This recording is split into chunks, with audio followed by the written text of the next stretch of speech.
ಆದರೂ ಅದರಲ್ಲಿ ಬದುಕ್ತಾ ಇದ್ದಾರೆ. ಹೋಗ್ಲಪ್ಪ ನಮಗೆ ಆಹಾರ ಸಿಗ್ತದೆ ಅಂತೇಳಿ ಬದುಕು ಮಾಡ್ತಾ ಇದ್ದಾರೆ.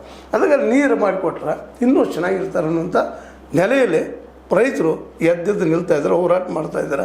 ಆ ಹೋರಾಟಕ್ಕೆ ಇವತ್ತು ಒಂದು ಏನಪ್ಪ ಅಂದ್ರೆ ಮೆರಗು ಬರ್ತಾ ಇದ್ದಾರೆ. ಯಾಕಂದರೆ ಆ ನೀರು ಬಿಟ್ಟು ಬದುಕೇ ಇಲ್ಲಲ್ಲ, ಅದಕ್ಕೆ ಇವೆಲ್ಲ ಹೋರಾಟಗಳು ಎಲ್ಲ ರೈತರು ಒಗ್ಗಟ್ಟಾಗಿ ನೀರು ಕೊಟ್ಟರೆ ನಮಗೆ ನಾವು ಬೆಳೆ ಬೆಳ್ಕೊಳ್ತೀವಿ, ಬದುಕ್ತೀವಿ ಅಂತೇಳಿ. ಆ ಬದುಕೋದಕ್ಕಾದ್ರೂ ಸಹಾಯ ಮಾಡುವಂಥ ಕೆಲಸ ನಮ್ಮ ಸರ್ಕಾರದಿಂದ ಆಗ್ತದಲ್ಲ ಅಂತ. ಯಾಕಂದ್ರೆ ನಮ್ಮ ಇವತ್ತು ಯಾವುದೂ ಎಲ್ಲ ಇಂಡಸ್ಟ್ರಿಗಳು ಇವತ್ತು ಏನಾಗಿದ್ದಪ್ಪ ಅಂದ್ರೆ ದಿವಾಳಿ ಹೋಗಿಬಿಟ್ಟು ಲಾಸ್ ಆಗಿದಾವ, ಏನೂ ಇಲ್ಲ. ಅಂಥ ಪ್ರಸಂಗದಲ್ಲೇ ಇಲ್ಲೆಲ್ಲ ಏನಪ್ಪ ಅಂತಂದ್ರೆ ಈ ಎಲ್ಲ ಡ್ಯಾಮ್ಗಳಿಗೆ ಇನ್ನಷ್ಟು ಚೆಕ್ ಡ್ಯಾಮ್ಗಳನ್ನ ಮಾಡಿ ನೀರನ್ನು ತಡೆದು ಆದಷ್ಟು ಕಾಡನ್ನು ಉಳಿಸಿ ಮಾಡಿದ್ರೆ ಪಾಪ ರೈತರು ನೀರು ಆಗ್ತದೆ. ಎಲ್ಲ ಕಡೆ ನೀರಾವರಿ ಮುಟ್ಟಿಸುವಂಥ ಕೆಲಸ ಸರ್ಕಾರ ಮಾಡಬೇಕಾಗಿದೆ. ಸಾಕಷ್ಟು ಟ್ಯಾಕ್ಸ್ ಉಳಿತದೆ ನಮ್ಮಿಂದ. ಸೆಂಟ್ರಲ್ ಗೌರ್ಮೆಂಟ್ ಇರಲಿ, ಸ್ಟೇಟ್ ಗೌರ್ಮೆಂಟ್ ಇರಲಿ, 50 ಲಕ್ಷ ಕೋಟಿ ರೂಪಾಯಿ ನಮ್ಮಿಂದ ಟ್ಯಾಕ್ಸ್ ಉಳಿತದೆ.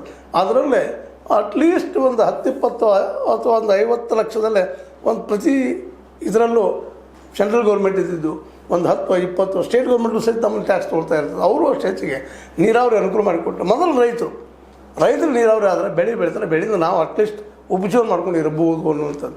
ಜೊತೆಗೆ ಎಕ್ಸಸ್ ಆದದನ್ನು ನಾವು ಎಕ್ಸ್ಪೋರ್ಟು ಮಾಡ್ಬೋದು ಅಂತೇಳಿ ಅನೇಕ ಬೆಳೆಗಳು ಬೇಕಾದಂಥದ್ದು. ಅನೇಕ ಇವತ್ತು ಹಿಂದುಳಿದ ದೇಶಗಳಿದ್ದಾವೆ ನಮ್ಮಲ್ಲಿ. ಹಿಂದುಳಿದಂಥ ದೇಶಗಳು ಇವತ್ತು ಆಫ್ರಿಕಾ ಖಂಡದಿರ್ಬೋದು, ಇನ್ನೊಂದಿರ್ಬೋದು, ಆಹಾರದಿಂದ ಒದ್ದಾಡ್ತಾ ಇದ್ದಾರೆ. ಅದನ್ನು ಎಕ್ಸ್ಪೋರ್ಟ್ ಮಾಡಿ ನಾವು ಗಳಿಸಲೂಬಹುದು. ಎಣ್ಣೆ ಪದಾರ್ಥ ಇವತ್ತು ಭಾಳ ಡಿಮಾಂಡ್ ಅದ. ನಾವು ಇವತ್ತು 55% ಅದಷ್ಟು ಹೊರಗಿಂದ ಎಣ್ಣೆ ತರಿಸ್ತಾ ಇದ್ವಿ. ಯಾವುದು ತಿನ್ನು ಎಣ್ಣೆ, ಪೆಟ್ರೋಲ್ ಡೀಸೆಲ್ ಅದು ಬೇರೆ. ಅದಂತೆ ನಾವು 80% ನಮ್ಮಲ್ಲಿ ಇಲ್ಲ